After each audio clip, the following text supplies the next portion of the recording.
Chapter arithmetic progressions.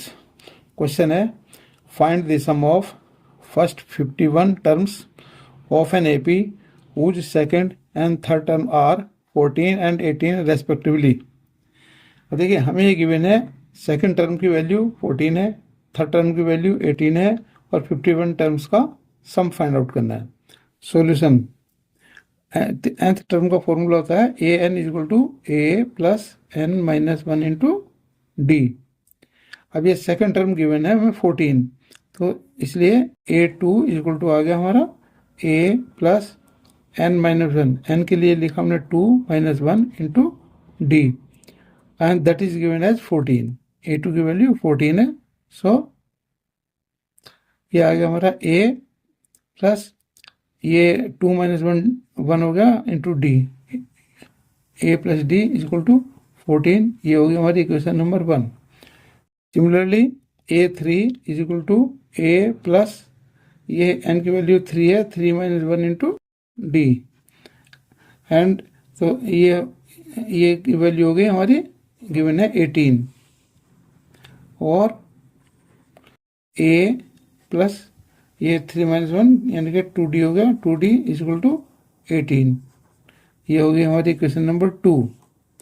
अब equation number 1 subtract कर देते हैं इक्वेशन नंबर 2 से, तो a से तो a कैंसिल हो जाएगा, ये 2d है तो 2d से d माइनस किया तो ये आ गया d इज इक्वल टू ये 18 माइनस 14 किया तो 18 minus 14 that is equal to 4।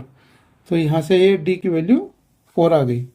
अब d की वैल्यू 4 है, अब हम ये वैल्यू इक्वेशन नंबर 1 में पुट करते हैं। इक्वेशन नंबर 1 थी हमारी a plus D is equal to 14 और a plus 4 is equal to 14। अब ये a की वैल्यू आ गई हमारे यहाँ से a इज इक्वल टू 14 और ये 4 माइनस कर देंगे तो a इज इक्वल टू आ गया 10। अब a की वैल्यू 10 है, d की वैल्यू 4 है, तो हमें सम निकालना 51 टाइम्स का। तो सम का फॉर्मूला होता है एस एन यानी कि sum is equal to N upon 2 bracket 2a plus N minus one into D curly bracket close. S51 यानी कि 51 टाइम्स का सम क्या होगा 51, एन के लिए 51 है अपॉन 2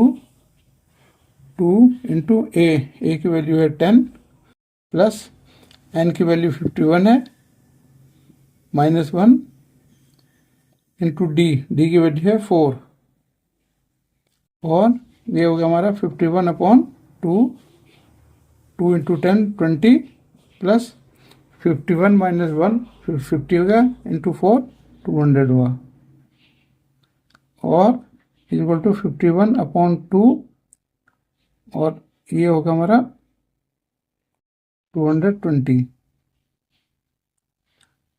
ये 2 से कैंसिल हो जाएगा 110 टाइम्स, 110 को 51 से मल्टीप्लाई किया तो ये आएगा हमारा 5610।